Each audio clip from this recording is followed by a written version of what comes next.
बिस्मिल्लाहिर्रहमानिर्रहीम, अस्सलाम वालेकुम and a very good morning. I hope you all are fine. ये लेक्चर सरहद एजुकेशन सिस्टम की जानिब से रिकॉर्ड किया जा रहा है। ये क्लास 2 की ग्रामर इंग्लिश ग्रामर की बुक है। आज मैं आपको क्लास 2 के ग्रामर के ऊपर लेक्चर दूंगी।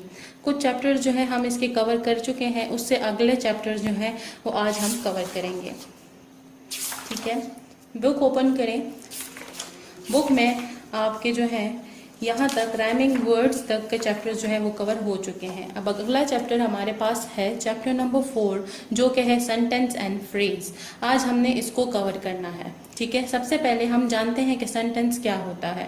Sentence, a sentence is a group of word which make a complete sense. Sentence क्या होता है? अल्फाज का वो मजमुआ होता है जो हमें एक कंप्लीट सेंस देता है, एक कंप्लीट मीनिंग देता है। वो हमारे पास सेंटेंस कंसिडर होता है। फॉर एग्जाम्पल, इसकी एग्जाम्पल है the frog is green. The frog is green. Frog जो है वो क्या है? वो ग्रीन है। तो आपको यहाँ पे बात क्लियर हो रही है कि किस चीज के बारे में बात की जा रही है और क्या बात की जा रही है। फ्रॉग के बारे में बात की जा रही है कि फ्रॉग जो है वो क्या है? वो ग्रीन कलर की है, उसके बारे में बताया जा रहा है। ठीक है, सेकेंड है आपके पास Aamir is a boy. Aamir is a boy. Aamir क्या है? आमिर एक लड़का है। तो यहाँ पे भी जो है आपके पास बात क्लियर हो रही है, तो ये सेंटेंस कंसिडर होगा।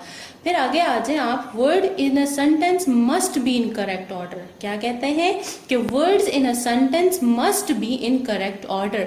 जो सेंटेंस में वर्ड्स होंगे, ठीक है, हर सेंटेंस में आपके पास वर्ड्स होते हैं, तो क्या कहता है कि जो सेंटेंस में आपके पास वर्ड्स होंगे वो करेक्ट ऑर्डर में होने चाहिए, यानी वो एक सही ऑर्डर में, एक सही सिमत में होने चाहिए, गड़बड़ नहीं होने चाहिए। अगर गड़बड़ होंगे तो वो उसको हम सेंटेंस कंसिडर नहीं करेंगे। For example, mangoes like I. ठीक है, अब यहाँ पे वर्ड जो है ये गड़बड़ लिखे हुए हैं, तो हमें समझ नहीं आ रही कि किस चीज के बारे में और क्या बात की जा रही है।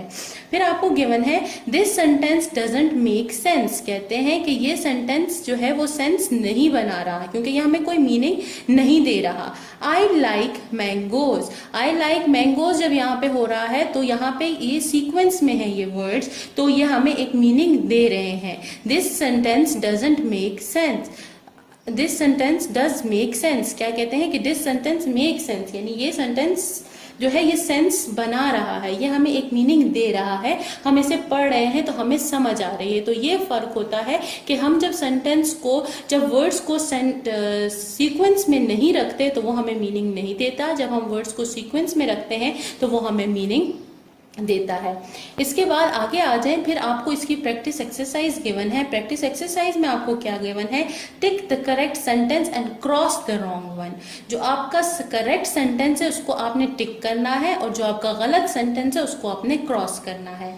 अहमद इज, यहाँ पे लिखा है अहमद इज, अहमद इज लिखा हुआ है, लेकिन इसके कोई आपको मीनिंग मिल रहा है? नहीं मिल रहा। ठीक है, तो ये आपके पास क्रॉस है, क्योंकि ये सेंटेंस नहीं बनता। दिस इज अ बुक, ये एक किताब है, ये आपको मीनिंग दे रहा है, तो ये आपके पास जो है वो सेंटेंस है, तो इसको आप टिक कर देंगे। चेयर्स आर, चेयर्स आर आपको कोई मीनिंग नहीं दे रहे, तो ये क्रॉस आ गया। बुक पेन टेंस, कोई मीनिंग नहीं दे रहा, तो ये क्रॉस आ गया। He is a good boy, he is a good boy, वो एक अच्छा लड़का है, तो ये आपको एक मीनिंग दे रहा है, तो ये आपके पास टिक आ गया। ठीक है, अब आ जाते हैं नेक्स्ट पेज पे। नेक्स्ट पेज पे आपको क्या गिवन है? नेक्स्ट पेज पे गिवन है सेपरेट द सेंटेंसेस। अब इसमें जो सेंटेंस है उसको आप अलग कर दें, यानी उसको आप टिक कर दें, टिक कर दें। जो इसमें सेंटेंसेस है उसको आप नहीं, बल्कि टिक ना करें, ऐसे करें कि आपको नीचे गिवन है कि करेक्ट सेंटेंस और इनकरेक्ट सेंटेंस। तो आपने क्या करना है, जो सही सेंटेंसेस है उसको यहाँ पे लिखना है और जो इनकरेक्ट सेंटेंसेस है उनको आपने यहाँ पे लिखना है। सारा इज ब्यूटीफुल, सारा इज ब्यूटीफुल, ये आपको सेंटेंस कंप्लीट मीनिंग दे रहा है। सारा इज ब्यूटीफुल, सारा खूबसूरत है, तो कंप्लीट मीनिंग दे रहा है, तो ये करेक्ट सेंटेंस है, तो ये इधर आ जाएगा। सारा इज ब्यूटीफुल। इसी तरह अगला देखें, प्लेइंग इज अली, ये आपको एक कंप्लीट सेंस नहीं दे रहा, या आपको एक कंप्लीट मीनिंग नहीं दे रहा, तो ये इनकरेक्ट सेंटेंस है, तो ये आएगा playing is Ali incorrect sentences में आ जाएगा कि ये इनकरेक्ट सेंटेंस है। इसी तरह से पेरेंट्स आप लोगों ने बच्चों से ये भी कंप्लीट करवा लेने हैं कि इनमें जो करेक्ट सेंटेंसेस है वो यहाँ लिखवा लेने हैं और जो इनकरेक्ट सेंटेंसेस है वो यहाँ लिखवा लेने हैं। थोड़ा सा और भी समझा देती हूँ। दीज आर कप्स, ये क्या है, ये कप्स हैं। ये आपको कंप्लीट मीनिंग दे रहा है तो ये करेक्ट सेंटेंस है, ये यहाँ पे आ जाएगा। हॉलीडे इज टूडे, ये आपको कंप्लीट मीनिंग दे रहा है, ये भी यहाँ पे आ जाएगा। ठीक है। आई हैव 4 पेंसिल्स, ये आपको कंप्लीट मीनिंग दे रहा है, ये करेक्ट सेंटेंस है। ए इज अ गुड बॉय, ही नहीं दे रहा, ये इनकरेक्ट सेंटेंस है। ठीक है। तो ये आपने जो इनकरेक्ट सेंटेंसेस है वो यहाँ लिखवा लेने हैं, जो करेक्ट सेंटेंसेस है वो आपने यहाँ लिखवा लेने हैं। ओके बच्चों, अब हम नेक्स्ट क्वेश्चन की तरफ आ जाते हैं। इसमें है the words in these sentences are in wrong order, rewrite each sentence in correct order so that it make sense. क्या कहते हैं कि आपको वर्ड्स यहाँ पे गिवन है लेकिन इनका ऑर्डर ठीक नहीं है, यानी ये सीक्वेंस में नहीं है। आपने इनको सीक्वेंस में करना है कि ये हमें कोई मीनिंग दे दे। ठीक है। आपके पास नंबर 1 है देव इज हर अनम। ठीक है। इसको जब आप ठीक करेंगे तो आएगा हर नेम इज अनम। अगला है द बार्क्स डॉग, तो अगर आप ठीक करेंगे तो आएगा द डॉग बार्क्स।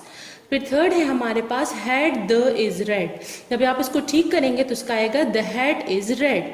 फोर्थ है हमारे पास टी हॉट इज द, जब आप इसको ठीक करेंगे तो ये आएगा the T is hot.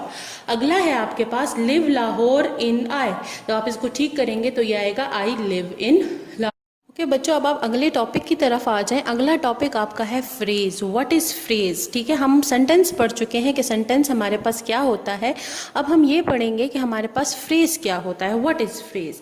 A phrase is a group of word that doesn't make a complete sense. क्या कहते हैं कि फ्रेज अल्फाज का वो मजमुआ होता है जो एक कंप्लीट सेंस नहीं बनाता, यानी हमें कंप्लीट मीनिंग नहीं देता। सेंटेंस जो है आपको कंप्लीट मीनिंग देता है और फ्रेज जो है वो आपको कंप्लीट मीनिंग नहीं देता। ठीक है। यहाँ पे है most phrases do not contain verb. Most phrases, ज़्यादातर फ्रेजेस ऐसे होते हैं जिनमें वर्ब मौजूद नहीं होता। वर्ब जो है, वर्ब क्या होता है, वर्ब इज एन एक्शन, यानी जो काम आप करते हैं वो आपके पास वर्ब होता है। तो कहते हैं कि ज़्यादातर फ्रेजेस में जो है वो वर्ब मौजूद नहीं होता। For example on the table, table के ऊपर, यहाँ पे कहीं भी आपके पास वर्ब मौजूद नहीं है। Into the sea, into the sea, यहाँ पे भी वर्ब मौजूद नहीं है। द फुल कप, यहाँ पे भी वर्ब मौजूद नहीं है। सनाज ब्लू डॉल, यहाँ पे भी वर्ब मौजूद नहीं है। तो ये सारे जो हैं ये फ्रेजेस हैं। ठीक है। एक आपके पास फ्रेज में वर्ब मौजूद नहीं होता, दूसरा आपको फ्रेज जो है वो कंप्लीट सेंस नहीं देता, यानी पूरी बात जब आप वो पढ़ते हैं तो आपको पूरी बात का पता नहीं चलता कि पूरी बात क्या है। ठीक है। अब आपको प्रैक्टिस एक्सरसाइज गिवन है। Right S for sentence which make sense and P for phrase which doesn't make a complete sense. क्या कहते हैं कि आप एस लिखें सेंटेंस के लिए जो आपको एक कंप्लीट मीनिंग दे रहा है और आप पी लिखें फ्रेज के लिए जो आपको एक कंप्लीट मीनिंग नहीं दे रहा। ठीक है। देखें नंबर फर्स्ट है he is Ali. He is Ali, वो अली है। ठीक है। आपको पता चल रहा है कि वो कौन है, वो अली है। ये कंप्लीट सेंस दे रहा है तो ये आपके पास सेंटेंस है, इसमें आपने एस लिख दिया। अगला है Sana and Hira are friends. Sana and Hira are friends, Sana और हिरा क्या है, दोस्त हैं। ठीक है। तो ये आपको एक कंप्लीट सेंस दे रहा है तो ये सेंटेंस है तो आपने एस लिख दिया। फिर है आपके पास the ugly dog, the ugly dog, लेकिन कोई कंप्लीट सेंस नहीं।